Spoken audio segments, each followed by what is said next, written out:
સુરતના બિલ્ડર તુષાર ઘેલાણીના આપઘાત કેસમાં તપાસનો ધમધમાટ તેજ થયો છે. તો પૂનમ ભદોરિયાની બહેન પ્રિયાને સુરત પોલીસનું તેડું. પ્રિયા સમગ્ર હકીકતથી વાકેફ હોવાથી પોલીસે પૂછપરછ માટે બોલાવી. પૂનમ અને તુષાર ઘેલાણીના નાણાકીય વ્યવહાર મુદ્દે પ્રિયા પાસે જાણકારી હોવાનો ખુલાસો થયો છે.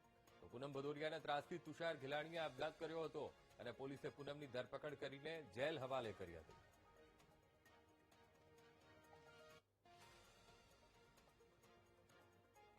સુરતનો આ બહુચર્ચિત આ કિસ્સો અને પૂનમની બેન પ્રિયાને પણ સુરત પોલીસે તેડું મોકલ્યું છે. સુરતના બિલ્ડર તુષાર ઘેલાણી આપઘાત કેસ અને ધમધમાટ તેજ થયો છે. આજની સંવાદદાતા ધ્રુવ ફોનલાઈન પર જોડાઈ ગયા છે. ધ્રુવ, પૂનમ ભદોરિયાની બેન પ્રિયાને પણ સુરત પોલીસનું તેડું આવ્યું છે તુષાર ઘેલાણીના આપઘાત કેસમાં. કઈ દિશામાં અત્યારે આગળ તપાસ થઈ રહી છે?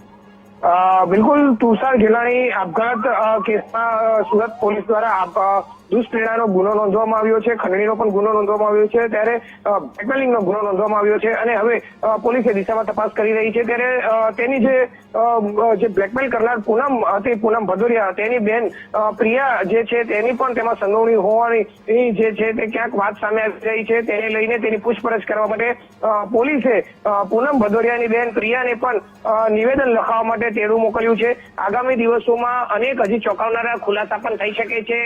જે રીતે બ્લેકમેલિંગ કરી રહ્યા હતા, બ્લેકમેલિંગને લઈને કેટલાક રૂપિયા, કેટલીક મિલકતો પચાવી પાડી હતી, તે મિલકતોમાં ક્યાંક પૂનમની બેન પ્રિયાનો પણ ભાગ હોવાનું પોલીસને લાગી રહ્યું છે, જેને લઈને પ્રિયાને હાલ તો પૂછપરછ માટે તેડું મોકલ્યું છે, તેને સમન્સ મોકલ્યું છે અને આગામી દિવસોમાં તેની પણ સઘન પૂછપરછ કરવામાં આવી શકે તેમ છે. જી બિલકુલ ધ્રુવ, સમગ્ર માહિતી સાથે જોડાવા બદલ આપનો આભાર.